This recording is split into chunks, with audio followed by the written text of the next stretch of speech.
금요 GQS 불의가 정의를 삼키더라도 라는 제목으로 저번 주에 이어서 시편 119편의 내용을 나누도록 하겠습니다. 오늘 말씀은요, 히브리어 알파벳 13번째 맴, 영어로도 똑같아요. M과 같아요. 그리고 14번째 눈, N으로 시작되는 말씀의 본문입니다. 저번 주에도 배웠듯이 이 시편 119편은 그 답관체, 아크로바틱, 삼행시처럼 알파벳, 히브리어 알파벳 순서대로 8절씩 구성되는 말씀이라고 배웠죠. 일주일 내내 묵상했는데도 시편 119편이 끝나지 않았습니다. 계속해서 하나님의 말씀을 가까이 하는 게 우리의 삶에서 얼마나 유익한지 시인이 이 긴 분량을 우리에게 쓰고 이야기하고 있는 것입니다.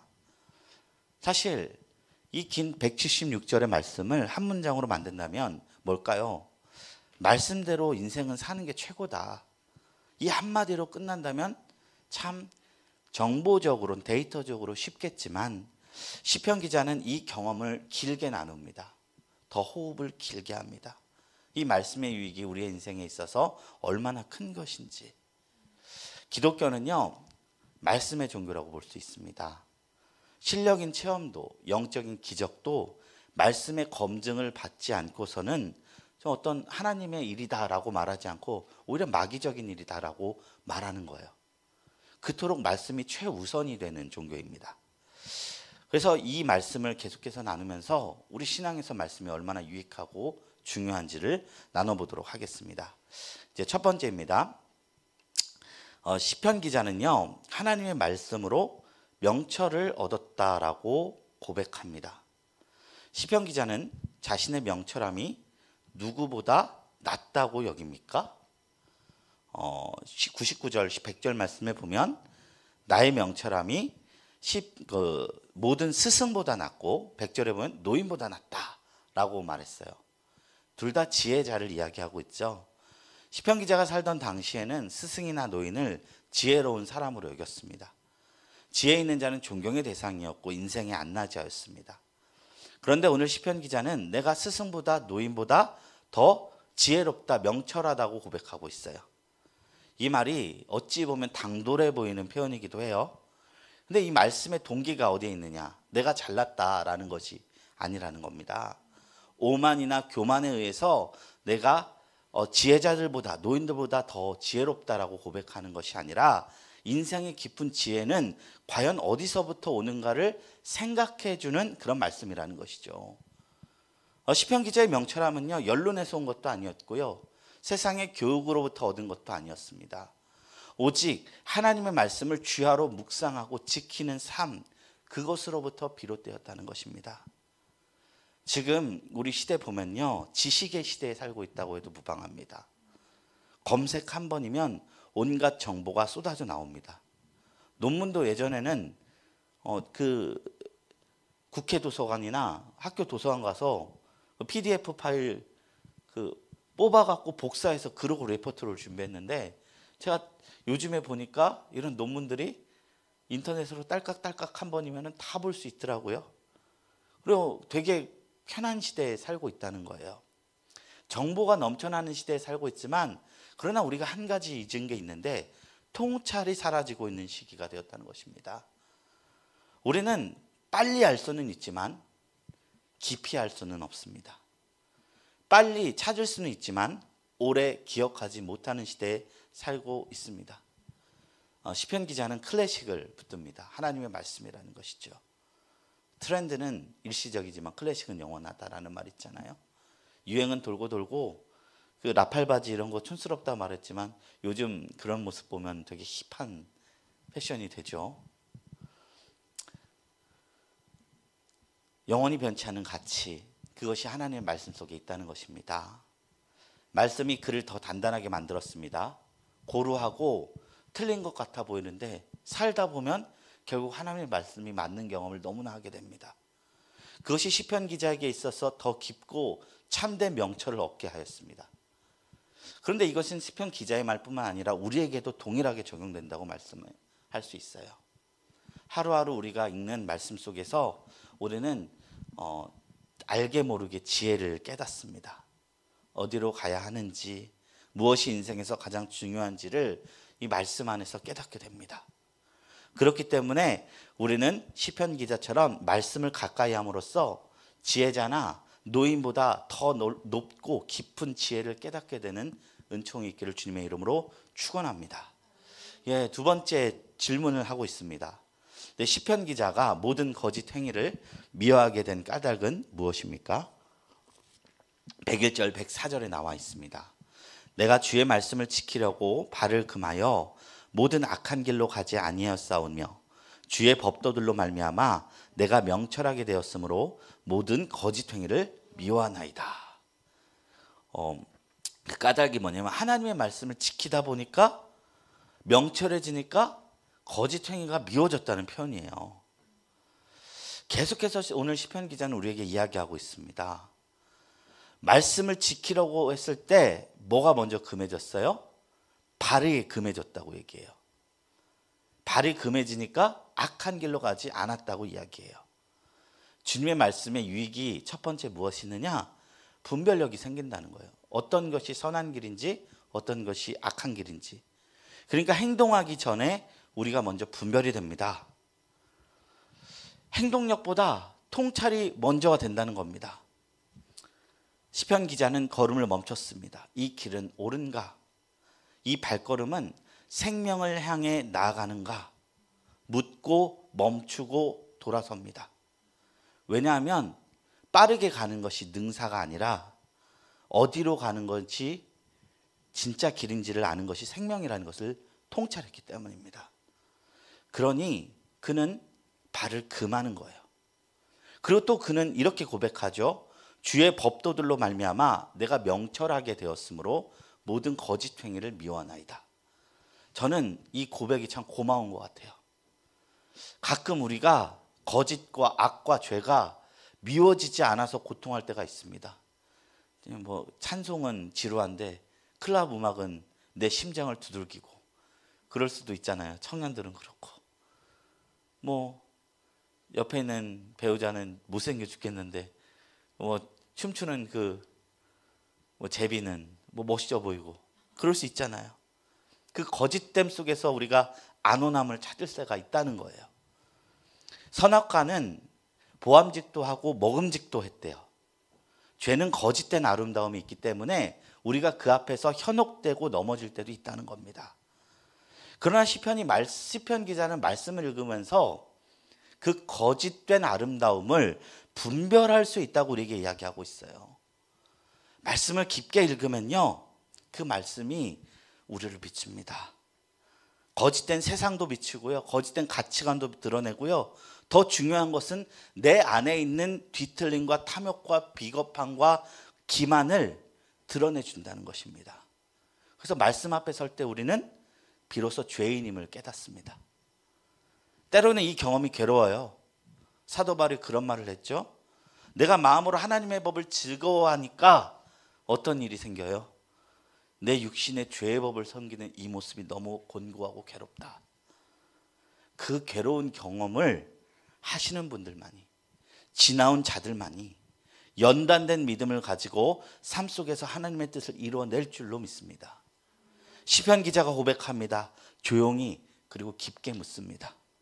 내가 주의 말씀을 지키려고 발을 금하였습니다. 이 멈춤과 자제가 결국은 하나님의 길에 가까이 가는 걸음입니다. 무엇을 하기 전에 앞서 말씀 속에서 우리가 어떻게 살아내야 하는지를 발견하는 자, 그런 지혜로운 자가 되기 위해서는 하나님의 말씀을 깊이 상고해야 되는 줄로 믿습니다. 그 안에서 하나님의 뜻, 그 말씀이 우리에게 무엇을 요구하는지 발견할 수 있고 우리의 삶의 기준이 될 수 있는 줄로 믿습니다.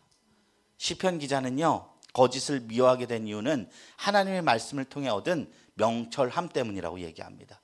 영적 통찰력 때문입니다. 명철함은 악한 길을 분별하게 만들고요, 그 결과 거짓에 대한 근본적인 미움으로 이어진 것입니다. 사기꾼들은 자신들을 광명의 천사처럼 가장하여 사람들을 넘어뜨리는 짓을 하곤 합니다. 입에 발린 소리로 자기의 거짓된 동기를 가리려고 합니다. 이번에 뭐 더 지나봐야 알겠지만 뭐 백종원 씨 사태가 엄청 문제가 되고 있어요. 근데 문제가 된 이유는 뭐냐면 그 사람이 실상은 세금을 가지고 자기 사업을 유익을 채웠는데 겉으로는 한국의 농가를 살린다, 뭐 국산의 뭐 지역을 살린다 이런 명분으로만 자신을 드러냈거든요. 근데 실상 보면은 사업체를 불리기 위한 거였는데 사람들은 사실 사업가가 열심히 일하는 거 박수 쳐줄 수 있거든요. 근데 위선은 싫어하는 것 같아요.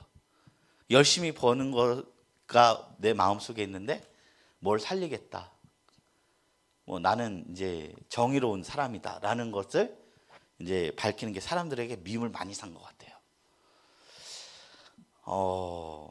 정말 지혜 있는 사람은요 분별할 줄 압니다. 거짓된 선함, 광명의 천사처럼 가정하여 넘어뜨리는 그런 거짓을 볼 줄 압니다. 좋은 게 좋은 게 아니라 쓰더라도 옳은 길이 무엇인지 압니다. 정말 나에게 옳은 것이, 유익한 것이 무엇인지 안다는 것이죠. 이럴 수 있는 비결이 오늘 말씀 안에 있다고 시편 기자는 이야기하고 있어요. 말씀이 우리 안에 살아 움직일 때 우리는 거짓을 견디지 못하고 불의에 무뎌지지 않는 마음을 지닌 사람이 될 수 있습니다. 마치 사도 바울 같이. 오늘 우리는 말씀으로 깨어있는 사람인가, 아니면 거짓의 흐름 속에 무심히 떠밀려가는 사람인가? 오늘 말씀은 우리에게 이것을 질문하고 있는 것입니다. 바라기는 저희 성도님 모두가 말씀을 통해서 참 지혜를 깨닫는 자들이 되어서 참된 유익을 경험하게 되시길 주님의 이름으로 축복합니다. 이게 참 축복인 줄 믿습니다. 나눔 질문입니다. 시편 기자는요 하나님의 말씀으로 인하여 명철해졌다고 말합니다. 그가 말하는 명철은요 성공하고 부유하게 되는 것과 거리가 멉니다. 오히려 모든 악한 길, 모든 거짓 행위를 싫어하고 거부할 수 있는 올곧음이 명철이라 이야기하고 있습니다. 하나님의 말씀이 내게 심어준 명철함이 무엇일까 한번 생각해 보았으면 좋겠습니다. 이건 참 좋은 질문 같습니다. 이제 두 번째 챕터로 넘어가겠습니다. 이번엔 이제 눈 부분인데 시편 기자는 어두운 세상 속에서 하나님의 말씀만이 길을 비추는 비침을 노래합니다. 하나님의 말씀이 시편 기자는요 무엇으로 비유합니까? 105절, 106절 말씀, 105절 말씀인데요. 제가 받들어 봉독드립니다. 주의 말씀은 내 발의 등이요 내 길의 빛이니이다. 하나님의 말씀이 등이요 빛이라고 해요. 근데 어떤 등이냐? 내 발을 비친다고 했습니다. 우리가 삶을 살아갈 때 종종 안개 속을 걷는 것과 같을 때가 있습니다. 앞이 보이지 않을 때, 다음 걸음을 어디로 내뎌야 할지 모를 때 우리는 때로 불안하고 마음속으로 조급함이 생기죠. 그때 우리는 더 밝은 빛을 원합니다. 더 멀리 비치는 계획을 원합니다. 확실한 정보와 성과가 필요하다고 이야기합니다. 그런데요 시편 기자는 고백합니다. 하나님의 말씀은 저 멀리를 비춰주지 않고 내 발의 등, 내 길의 빛, 내 바로 앞만을 보여준다고 이야기하고 있어요. 이 말씀은 어쩌면 너무도 낡은 노래처럼 들릴지 모릅니다. 그러나 우리는 이 오래된 고백 속에서 가장 진실한 위로를 발견할 수 있습니다. 시편 기자가 말하는 등불은요 멀리 있는 것을 비추는 등대불이 아닙니다. 내 발에 비추는 등불입니다. 지금 내 한 걸음, 이 걸음만을 비출 수 있는 불빛입니다. 다 알아서, 다 깨달아서 걸어가는 것이 아니라 하나님께서 주시는 일용한 양식, 일용한 위로, 일용한 은혜를 붙잡고 한 발짝 한 발짝 한 발짝 걸어가는 것이 은혜임을 우리보다 수천 년을 먼저 산 믿음의 선진들이 이야기하고 있는 것입니다. 그렇기 때문에요 안타깝게 그 이상의 것을 보여주지 않을지라도 우리는 이 길 앞에서 하나님의 회복하심이 있는 것을 믿고 나가야 할 줄로 믿습니다. 우리는 계획하고 싶고 앞날을 통제하고 싶지만 하나님께서요 그 말씀 속에서 그렇게 모든 길을 다 보여주지 않는다고 이야기하고 있어요. 지금 이 걸음만 보아라. 그리고 나를 신뢰하라 라고 말씀하고 있는 것입니다. 그럼에도 우리가 낭망치 않을 수 있는 이유는 하나님의 말씀은 그럼에도 불구하고 우리에게 걸을 수 있는 힘을 주기 때문입니다. 어떻게 걸었나 싶을지도 모를 정도로 많은 길을 우리는 파헤치고 걸어왔어요. 그런데 그 모든 것이 한 발짝 한 발짝이었다는 것입니다. 제가 예전에 등산을 하면 등산을 참 싫어합니다. 등산뿐만 아니라 모든 운동을 다 싫어합니다. 근데 제 주변엔 등산을 좋아하는 사람이 좀 많이 있었어요. 저 어릴 적에는 친구가 강제로도 저를 데려왔었습니다.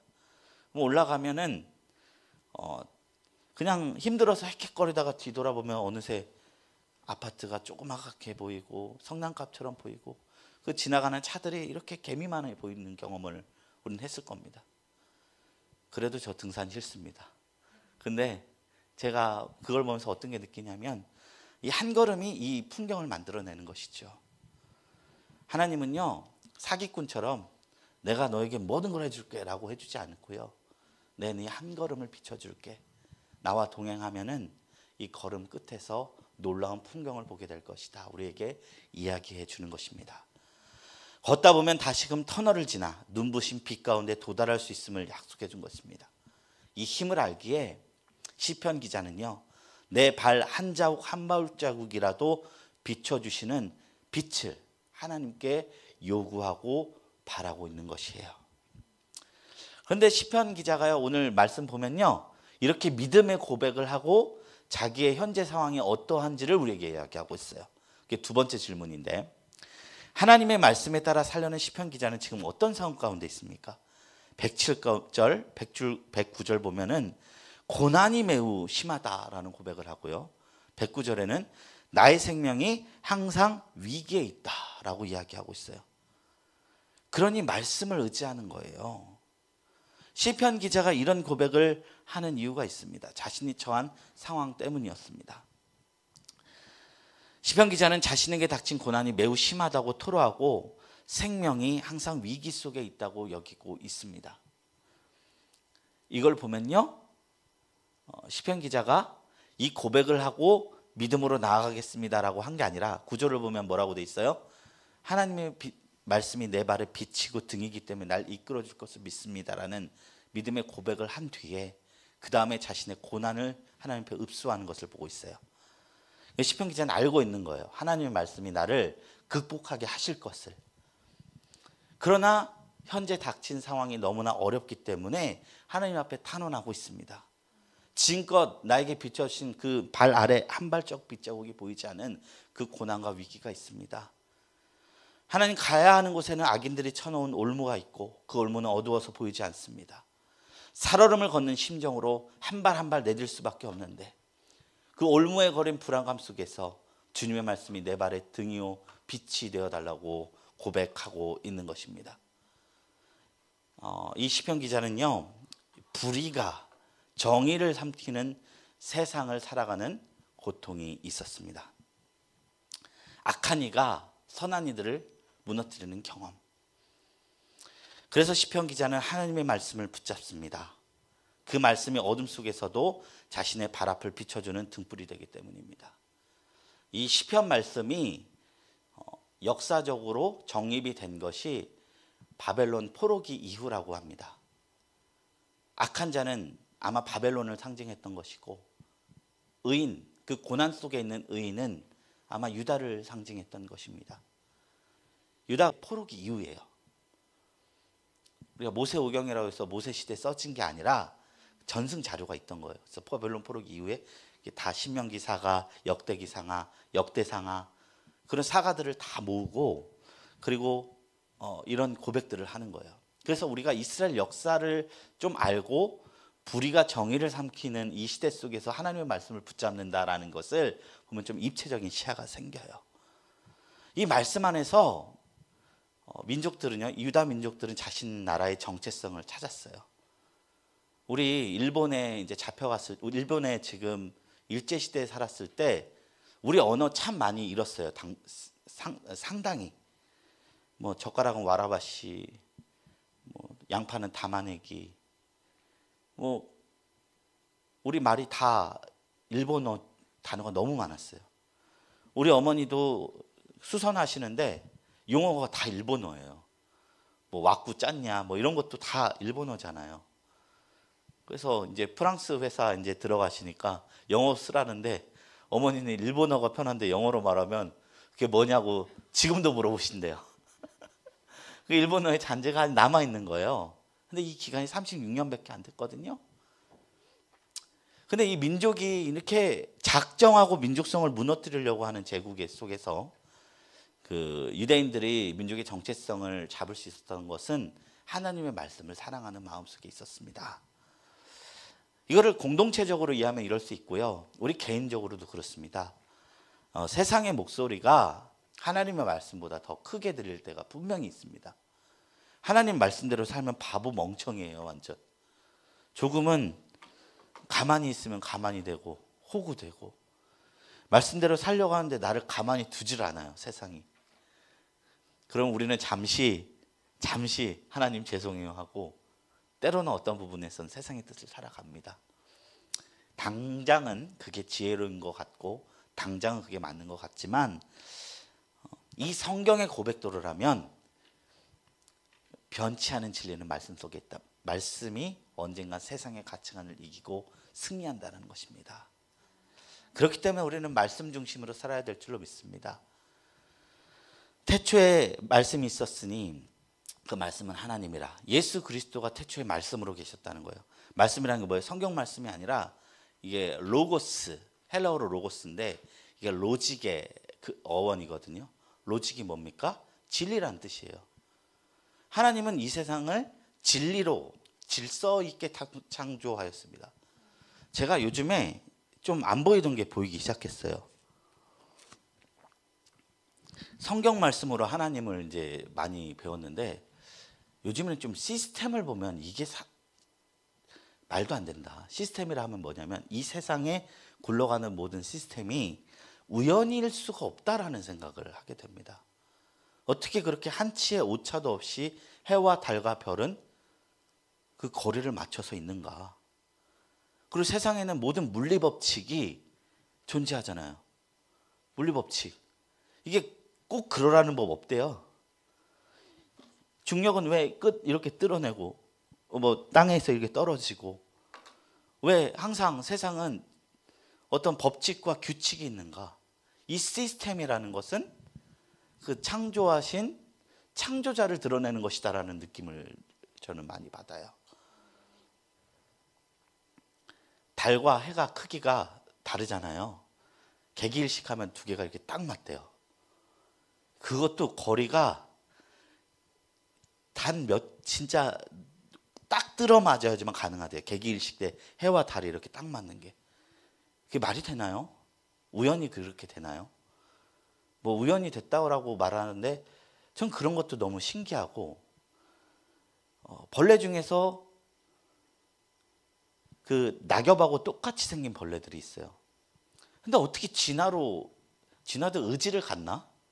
어떻게 이렇게 나뭇잎 모양으로 똑같이 그렇게 자랄 수 있지? 그게 의지로 한다고 진화가 되는 부분인가? 이런 것도 너무 신기하고 만물이 하나님의 계신 것을 증거하고 있다라는 말씀이 요즘 조금 느껴져요.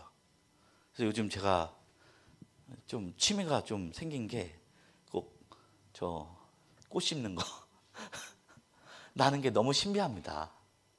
이런 시스템이 거기서 부활도 느끼고 거기에서 죽었다 다시 사는 생명의 힘도 느끼고 하늘의 미랄이 썩어져 새 생명을 태어내는 그런 것도 느끼고 그런 것 같아요. 갑자기 딴 곳으로 빠졌는데 제가 어디까지 얘기했죠? 하나님의 말씀이 진리인 것입니다. 이제 세 번째 파트로 넘어가겠습니다. 시편 기자는 주의 증거들로 무엇을 삼습니까? 111절이에요. 주의 증거들로 내가 영원히 나의 기업을 삼았사오니 이는 내 마음의 즐거움이 됨이니이다. 자신의 기업, 이 증거로 번역된 이 단어는요, 언약궤 안에 있는 두 돌판에 사용됐던 말씀이에요. 그 언약궤 증거궤라는 단어가, 그러니까 히브리어로는 증거궤, 증거가 에두트라는 히브리어인데, 하나님의 말씀 하면서 동시에 그 10계명의 두 돌판을 떠올리게 하는 거예요. 그것을 내가 내 기업으로 삼겠다. 기업은 뭐죠? 조상에게 물려받은 몫인데 하나님이 각 지파에게 나눠주신 땅을 의미해요. 근데 이 땅이 오늘날의 땅과 좀 다릅니다. 개념이. 오늘날 땅은요, 사고 팔 수 있어요. 임대도 할 수 있어요. 근데 성경에서 주어진 땅은요, 돈으로 왔다 갔다 할 수 없는 성스러운 영역입니다. 너는 옛 지계석을 옮기지 말라. 이거 성경에 있는 말씀인데 그게 지파의 땅을 옮기지 말라는 것이거든요. 그래서 신년이 되면 뭐 잠깐 땅을 임대해주고 좀 부유해서 땅을 해준다 할지라도 50년간 이스라엘 땅은 리셋이 됐어요. 50년에 한 번. 노예는 풀어지고, 히브리 노예들, 동족들 다 풀어지고, 빚진 자도 다 탕감이 되고, 땅은 옛 하나님이 분배하신 그 시절로 싹 돌아가는 그런 것이 율법에 명하던 그 땅의 개념이었습니다. 그런데 이 시편 기자는 하나님의 말씀을 기업으로 삼겠다라고 말씀하고 있어요. 하나님을 기업으로 삼은 지파가 있죠. 레위 지파. 이 사람이 레위 지파인지는 모르겠지만 그 사람은 한 땅을, 눈에 보이는 어떤 재물을, 물질을 나의 기업으로 삼는 것이 아니라 주님의 말씀을 기업으로 삼겠다고 말씀하고 있는 것입니다. 어떤 세속적인 할머니는 이렇게 말할지도 모르겠습니다. 성경 읽으면 밥이 나오냐, 떡이 나오냐. 그럴 수도 있어요. 그런데 이 시편 기자는 하나님의 말씀이 나에게 밥을 주고 땅을 준다. 그렇게 이야기하고 있는 겁니다. 주님의 말씀이 내 인생의 기반이라고 말씀하고 있는 것입니다. 그 어떤 땅, 그 어떤 물질보다도 하나님의 말씀이 내 삶을 이끌어 주신다는 것을 고백하는 것입니다. 근데 중요한 말씀이 있는데 그것이 뭐냐? 즐거움이 된다. 기쁘게 즐거워한다는 거예요. 하나님의 말씀을 지키고 사는 삶이요, 우리 안 되는 것 도살장에 끌려가는 그 짐승처럼 따라가는 것이 아니라 즐기며 걸어가는 길이라는 거예요. 하나님의 말씀을 따라가는 삶이 우리를 속박하고 우리를 뭐라고 하죠? 매이게 하지 않는다는 겁니다. 우리를 자유하게 하는 말씀입니다. 그 말씀이 얼마나 힘이 있는지 경험했던 사람은요, 남들이 볼 때 손가락질하고 조롱할지라도 나는 하나님 말씀 좋다 하고 웃으며 걸어가게 됩니다. 우리 주변에 이런 분들 많이 봤어요. 신앙생활 하면서. 이게 말씀의 힘이라는 거예요. 이 세상에서 하나님의 말씀을 지키는 것이 쓸모없다고 여기는 이가 있다면 이 시편 기자의 말을 주목해 봤으면 좋겠습니다. 이게 이 개인 한 사람의 이야기냐, 신앙인들 모두가 겪을 수 있는 이야기냐. 저는 모든 사람이 이 은혜를 겪을 수 있다고 믿습니다. 잠시 잠깐 불의가 정의를 삼키고 세상이 어두워질 때 하나님의 말씀이 조롱받고 그 말씀을 지키는 것이 사람들에게 손가락질 받는 시대에, 선하게 사는 것이 바보라고 조롱받는 시대에, 말씀이 영향력을 발휘하지 못한다고 느낄 때에 이 시인이 여전히 하나님의 말씀을 신뢰하는 모습을 바라보았으면 좋겠습니다. 말씀이 무엇이간데 그를 이토록 굳건한 믿음으로 살아가게 하는가? 시편 기자의 고백은 먼 옛날의 시인의 감성이 아닙니다. 이 고백은 오늘 우리에게 주어진 삶의 태도를 이야기하고 있습니다. 우리는 살아가면서 수많은 것을 잃어버릴 수 있습니다. 그렇지만 우리 안에 생긴 하나님의 말씀은 잃을 수 없는 줄로 믿습니다. 세월 속에서도 변하지 않고 우리의 존재의 근원이 되어서 이 말씀이 점차 영향력을 발휘하고 하나님의 나라로 세워지는 경험을 하게 될 줄로 믿습니다. 우리 나눔 2번, 3번 질문입니다. 시편 기자는 하나님의 말씀을 빛을 밝히는 등불로 비유합니다. 이 빛은 짙은 어둠 속에서도 무엇이 불의인지를 보여줍니다. 어느 길로 가야 할지, 어떻게 살아야 할지 알려준 내게 빛과 같은 말씀은 무엇입니까? 시편 기자는 악인들이 쳐놓은 덫 앞에 있습니다. 자칫하면 깊은 구렁 속에 빠질지도 모릅니다. 시편 기자는 감춰진 구렁을 환하게 보여줄 말씀에 의존할 뿐입니다. 그것이 가장 현명할 자세입니다. 고난과 위기에서 나를 건져준 말씀은 무엇입니까? 아멘. 이제 말씀을 맺겠습니다. 제가 올 초에 직장을 다니면서 말씀 묵상을 대충 했었어요. 근데 그 관성이 이어져서 5월 초까지 가더라고요. 제가 3월 중순에 그만뒀는데, 그만뒀으면 다시 회복돼야 되는데 그게 5월 달이 되도록 회복이 되지 않았습니다. 그래서 이제 5월, 6월 다시 시작한 데서 다시 마음 잡고, 하나님 말씀 이제 묵상하면서 다시 한번 마음 다잡아야겠다라는 생각이 들었어요. 다시 밴드도 열심히 올리겠습니다. 우리 말씀 묵상 다시 열심히 하셔서 제가 증거하는 하나님이 아니라 성경이 증거하는 하나님을 늘 일상 속에서 경험할 수 있기를 축원합니다. 우리 다 같이 해서 이 시인이 고백했던 세상이 뭐라 해도 흔들리지 않는 그 굳건한 믿음을 유산으로, 기업으로 즐거이 얻게 되는 저와 여러분들이 되기를 주님의 이름으로 축원합니다. 우리 시간 다 같이 기도하면서 주님 앞에 나갑니다. 하나님의 말씀 속에서 내가 걸어야 하는 길을 더 환하게, 더 분명하게 알게 하여 주옵소서. 그리고 절망의 구렁에 빠진 이들에게 말씀의 빛이 닿게 하소서. 이런 기도를 하나님 앞에 올려드리고, 우리가 주님 앞에 올려드릴 모든 우리의 필요와 간구들을 하나님 앞에 진실되이 올려드리는 시간 갖도록 하겠습니다. 우리 다 같이 주여 삼창하시고 기도하며 나갑니다. 주여, 주여, 주여.